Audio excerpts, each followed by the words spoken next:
একই সঙ্গে একাধিক প্রেম করা নিয়ে মন্তব্য করে সামাজিক মাধ্যমে ব্যাপক সমালোচনার মুখে পড়েছেন ওপার বাংলার জনপ্রিয় অভিনেত্রী স্বস্তিকা মুখার্জি। তবে সমালোচকদের পাল্টা জবাব দিতে ছাড়েননি তিনি। কড়া ভাষায় অভিনেত্রী জানিয়েছেন, নিজের ভালো থাকা এবং সময় কাটানোর উপায় হিসেবে প্রেম করা কোনো অন্যায় নয়। সম্প্রতি এক সাক্ষাৎকারে স্বস্তিকা মন্তব্য করেন, মানুষের জীবনে একই সাথে একাধিক প্রেম থাকা ভালো। তার এই মন্তব্যটি সামাজিক মাধ্যমে ছড়িয়ে পড়লে শুরু হয় আলোচনার সমালোচনা। নেটিজেনদের একাংশ তার নৈতিকতা নিয়ে প্রশ্ন তোলেন। এরই পরিপ্রেক্ষিতে নিজের ফেসবুক পেজে একটি দীর্ঘ পোস্ট দিয়ে নিজের অবস্থান পরিষ্কার করেন তিনি।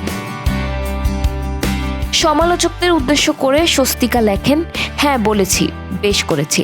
প্রেম নিয়ে মিডিয়া যতবার জিজ্ঞেস করবে আমি এভাবেই উত্তর দেব। আপনারা আমার কথাগুলোকে এমনভাবে নিচ্ছেন যেন আমি কোনো বড় ধর্মগুরু। সমাজে প্রেম করা কবে থেকে এত বড় অপরাধ হয়ে গেল যে এটা নিয়ে সারাক্ষণ চর্চা করতে হবে? তিনি আরও বলেন, মানুষের হাতে সময় থাকলে সেটি প্রেম করে কাটানো উচিত, তা না হলে মানুষ আজে বাজে বিষয় নিয়ে সময় নষ্ট করবেন। পোস্টের শেষে স্বস্তিকা সবাইকে পরামর্শ দিয়ে বলেন, ফেসবুকে অন্যের সমালোচনা না করে নিজের ভালো থাকার পথ খুঁজে বের করুন। বর্তমানে স্বস্তিকা তার নতুন ওয়েব সিরিজ কালীপটকায়ের প্রচারণায় ব্যস্ত সময় পার করছেন।